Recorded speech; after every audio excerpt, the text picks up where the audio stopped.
Well, here we are at Keto Naturopath Kitchen. However, I'm not in my kitchen today. Today I thought we'd have a fireside chat. And it's a really cold North Carolina day today, so the fire is nice.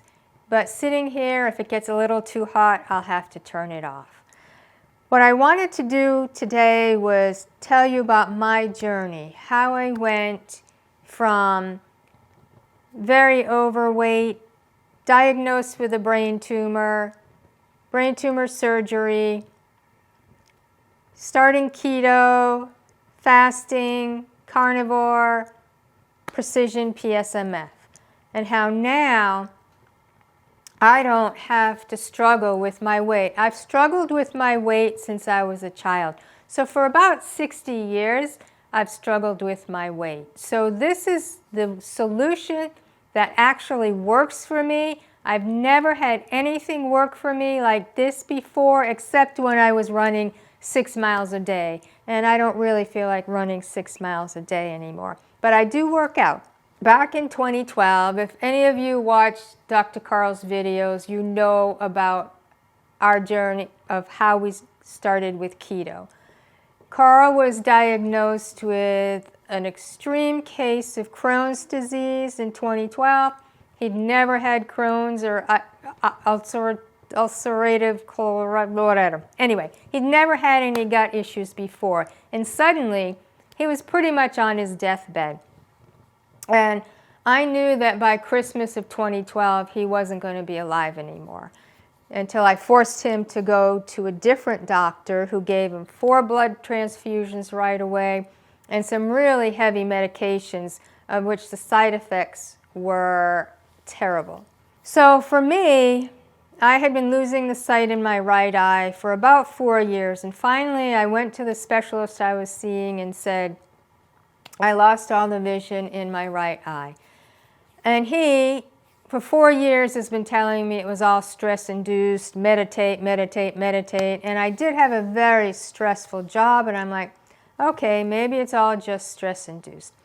But then he said, before I send you to a psychiatrist, I'll send you to a neuro-ophthalmologist. It took a few months, and right around Thanksgiving of 2012, I went to see the neuro-ophthalmologist. She just looked in my eye, freaked out, and said, you're going to have an MRI tomorrow, and I'm making an appointment with a neurosurgeon. Now, my specialist I has been seeing had refused to do an MRI for 4 years. So I was diagnosed with a brain tumor, a meningioma, which is not malignant, and it's a slow grower. So it had grown so big and was pressing on my optic nerve and causing other issues that the neurosurgeon wasn't sure she was even going to do surgery. But then she finally decided that yes, she was going to do surgery. So in February of 2013, I had surgery to remove the brain tumor. Prior to that, though, I had gained so much weight and I couldn't lose it. I tried everything. I tried starvation, vegan, raw, everything, shakes. I was doing meal replacement shakes. I was trying everything and nothing worked. So February 2013, I had the brain tumor removed. And I'll tell you, before then, you know, you have all these cautions of what can happen, and you may not survive, you may come out paralyzed, you may not be able to talk, you may not be able to walk, all that stuff. So, and at the same time, Carl was told by his original gastro guy that he needed to eat white bread, white rice, white potatoes, all this crap that we never ate. So I'm like, you know, if I'm gonna die, I'm going to eat cookies, I'm going to eat bagels, I'm going to eat pizza. So I ate a lot of the old comfort foods that I had not eaten in a long time because, hey, who knows, I may not survive. So after my surgery, and it took 12 weeks of recovery, thank you, Carl, for taking very good care of me, making all the meals and all of that. So thank you for that. But at that point, you know, we had both been sick and we're like, wait a minute. Life's too short. let's sell the house and move somewhere that we want to have some fun with. So we sold our house, we moved to Cape Cod, Massachusetts. We rented there for 5 years. We did a lot of outdoor stuff, and it was fun. And then I got tired of New England winters, so here we are in North Carolina. But a year after Carl was sick and I had the brain tumor, Carl, being a naturopathic doctor, said, you know, I have to find something that's going to heal me because this medication is going to kill me. And he was having some severe side effects from it. And the doctor said, you're going to be on it for the rest of your life. So he started researching. First we started out, he found bone broth. Okay, bone broth's going to be good for your gut. So he started making his own bone broth. And then we moved to Cape Cod and he discovered YouTube. And he's like trying to find things that would help him in his journey to health, and he found keto. I didn't know what keto was. I didn't know any of this. And we're there every night watching all these videos about keto, and this person, that person, and ketones and this and ketones that. So Carl, like he said, I think I want to try keto. And I'm like, okay. I was doing it for him. And I thought, well, it can't hurt me either, so we'll do keto. So we tried keto, and I did immediately lose 10 pounds. But then it didn't work for me anymore, and I was gaining weight. And we went to a conference, a keto conference, a metabolic conference, and here I am telling all of these keto experts that keto doesn't work. Dom D'Agostino, I'm telling all these people, and Carl was mortified. He goes, I can't believe you said that to them. I'm like, why? It's true. It's not working for me. And so we get home, and Carl's like, he's like, but it will. And I'm like, no. And I'm like, okay, I'm going to prove it to you that it doesn't work. I'm going to go 3 months. I logged all my food for 3 months. I took my blood glucose 3 times a day. I did everything. So I was going to prove to him, no, keto doesn't work for me. Nothing works for me. Well, lo and behold, keto worked for me when I did it right. But, you know, Carl's my husband. You know, I'm not going to listen to him. I was going to prove him wrong, and I proved me wrong. So keto did work. I was very strict, clean keto. And then we heard some things about it helping with brain health and maybe even some brain tumors. So I'm like, all right, I need to do this for my brain health. I don't want this tumor to come back.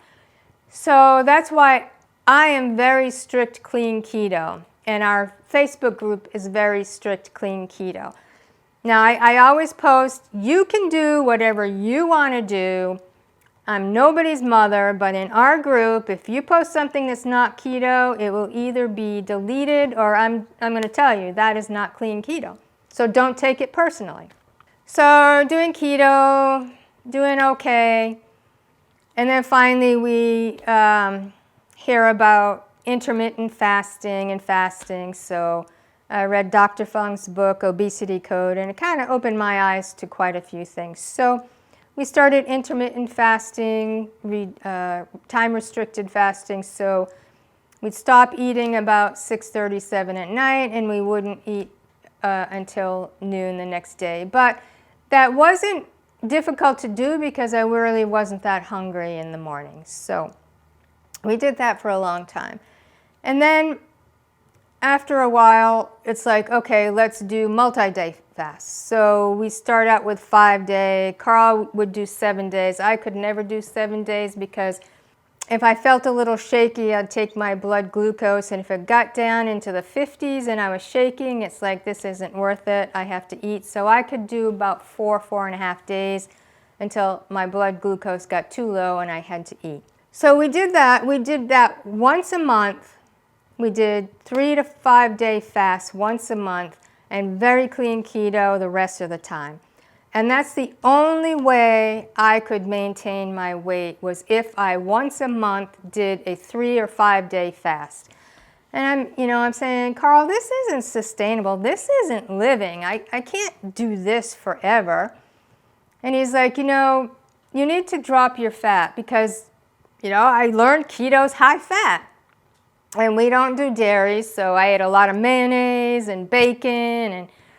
And I'm like, no, you have to have fat. You have to have fat on keto to lose weight. And he's like, drop your fat. And I'm like, no, that's not going to work. Of course, I'm not going to listen to Carl. I mean, So finally, then I said, okay, I'm hungry all the time. I want more protein. And I'm limited to like 50 grams of protein a day. And I'm hungry. And I feel bloated at night because I'm eating a little more carbs with vegetables and I don't feel well. And I'm like, Carl, I'm going to try carnivore for 30 days. I thought that way I don't have to count macros. I can have more protein. I'm craving protein. And so I said 30 days and he goes, okay, we'll do carnivore for 30 days. So 30 days we did carnivore. And I never felt better in my life. I was not bloated anymore. And I'm an ex-vegetarian, and we were vegan for a while, and I love vegetables. I still love the thought of vegetables and the taste of vegetables, but vegetables don't like me, so I very rarely have vegetables. Every once in a while, I'll have a salad.